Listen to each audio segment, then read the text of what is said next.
Imagine एक ऐसी company जिसका नाम कंट्रोवर्सीज और कमबैक्स दोनों में इक्वली आता हो। ओला इलेक्ट्रिक।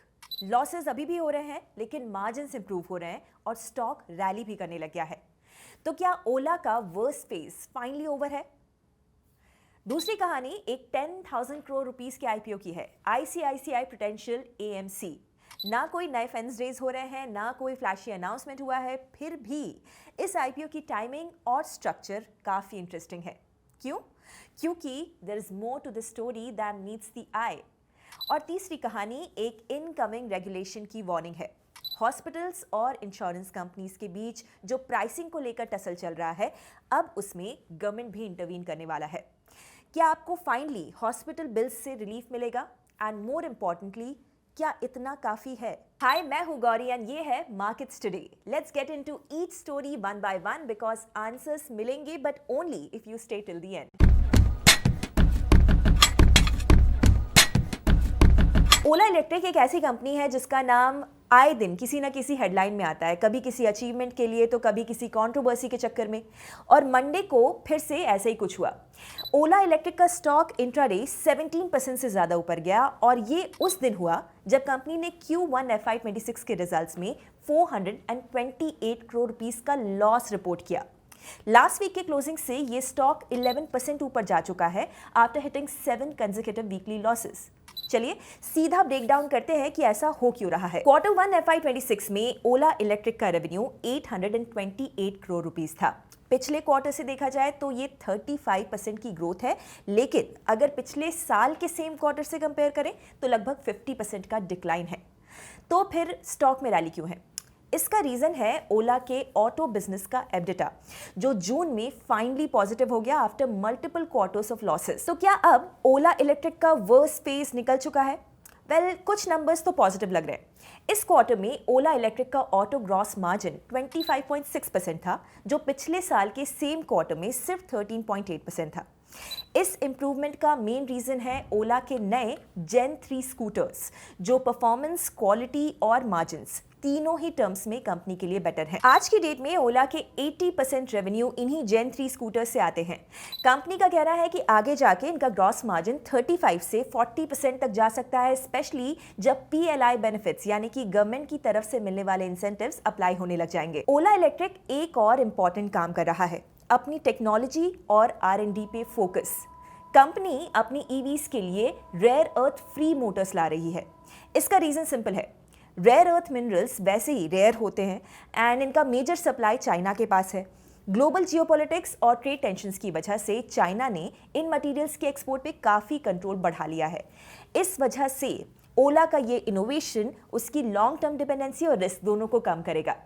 इनफैक्ट गोल्डमैन सैक्स की एक रिपोर्ट आई, उसमें यह भी क्लेम किया गया है कि रेयर अर्थ मैग्नेट्स पर कम डिपेंडेंसी के चलते ओला इलेक्ट्रिक कम डिसरप्शंस फेस करेगा और इस वजह से नियर टर्म में उसका मार्केट शेयर भी बढ़ सकता है।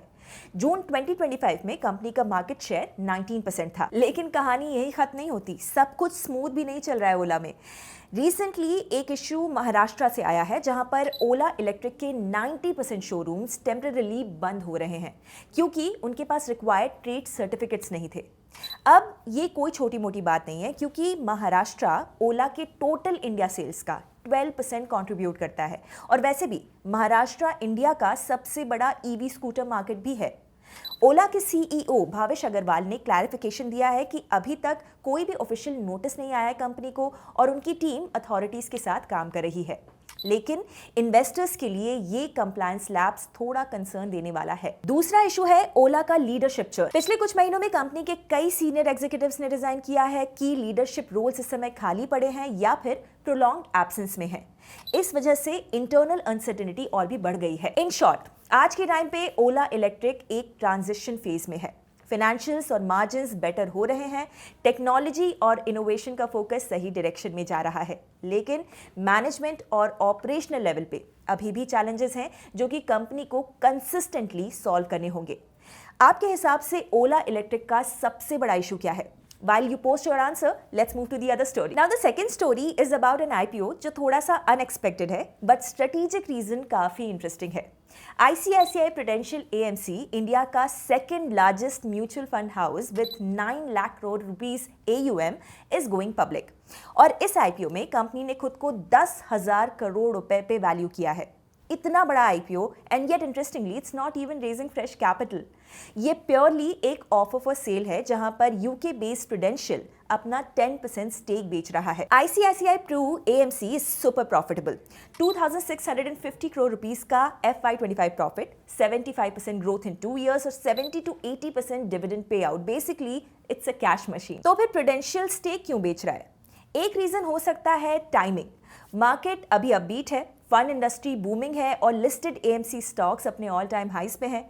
Seems like perfect moment to book profits for prudential. In fact HDFC AMC और निप्पॉन लाइफ जैसे पेयर्स 40 to 45x PE पे ट्रेड कर रहे हैं. ICICI Prudential AMC is going for around 38x. So the valuation is lower than peers despite better profitability. ये pricing smart है. Enough value to attract investors लेकिन still premium positioning to reflect strength. IPO के बाद भी prudential के पास 37% stake रहने वाला है, लेकिन अगले 3 सालों में प्रूडेंशियल अपना स्टेक सेबी रेगुलेशंस के अराउंड 25% तक लाएगा, ऐसा एक्सपेक्टेड है. तो ये तो शुरुआत है एग्जिट की. और गिवन कि उनका एक्विजिशन कॉस्ट 5.5 रुपीस पर शेयर था और अब वो 5600 रुपीस पर शेयर पे बेच रहे हैं. That's a 1000x return over 30 years. Massive, right? But अब प्रूडेंशियल इंडिया मार्केट को एग्जिट करने के मूड में लग रहा है. Maybe competition from new players like Jio BlackRock spooked them. In any case, IPO seems timely and for retail investors, it might just be worth a closer look. अब तीसरी story is about a conflict between two industries, hospitals and insurance. Health insurance लेने के बाद शायद patient के लिए सब smooth हो जाता है in entire process, right? But behind the scenes hospital and insurance companies के बीच सीन थोड़ा सा डिफरेंट होता है. लास्ट वीक ये न्यूज आई है कि गवर्नमेंट ने national health claims exchange portal, जो कि हेल्थ इंश्योरेंस क्लेम्स को हैंडल करता है, को हेल्थ मिनिस्ट्री से फाइनेंस मिनिस्ट्री के अंडर शिफ्ट करने का प्लान कर रहा है और वो अब RDAI रेगुलेशन के अंडर आएगा. इस चेंज के पीछे का रीजन सिर्फ एडमिनिस्ट्रेटिव नहीं है बल्कि स्ट्रक्चरल भी है. हेल्थ इंश्योरेंस कंपनीज काफी सालों से ये क्लेम कर रहे हैं कि हॉस्पिटल्स की प्राइसिंग काफी ओपेक है. As per them hospitals allegedly charge more when they know you have insurance. Literally पहला सवाल होता है इंश्योरेंस है, और अगर आंसर हाँ हो तो प्राइसिंग सडनली VIP मोड में चले जाते हैं. जनरल इंश्योरेंस कंपनी, जो कि एक PSU इंश्योरेंस कंपनी है, उनके CMD ने बोला है कि ये प्रैक्टिस अब नॉर्मल हो चुकी है, जो कि एक सिस्टमैटिक फ्रॉड जैसे है. इस वजह से प्रीमियम्स हर साल बढ़ते जा रहे हैं और इससे इंश्योरेंस कंपनी और एंड में पॉलिसी होल्डर सब सफर कर रहे हैं.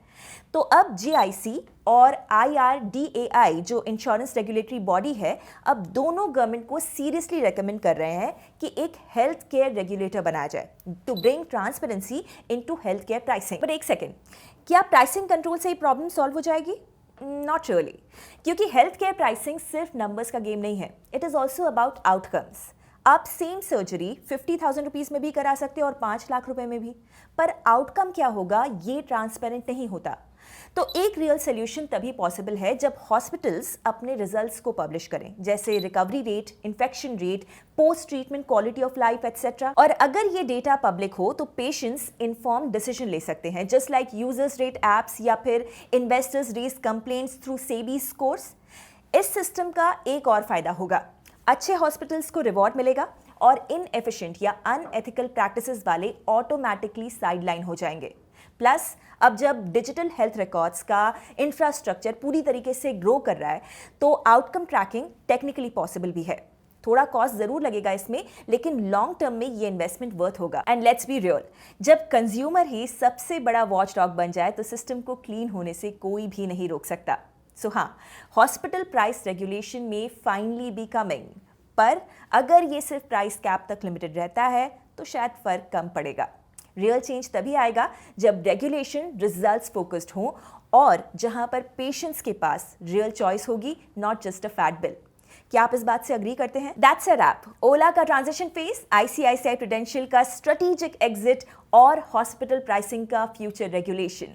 आपको कौन सी स्टोरी सबसे ज़्यादा इंटरेस्टिंग लगी? Let us know in the comments. और अगर आपको ये ब्रेकडाउन्स हेल्पफुल लगे हो तो वीडियो को लाइक कीजिए, शेयर कीजिए एंड चैनल को सब्सक्राइब जरूर कर लीजिए। Investment in securities market are subject to market risks. Read all the related documents carefully before investing.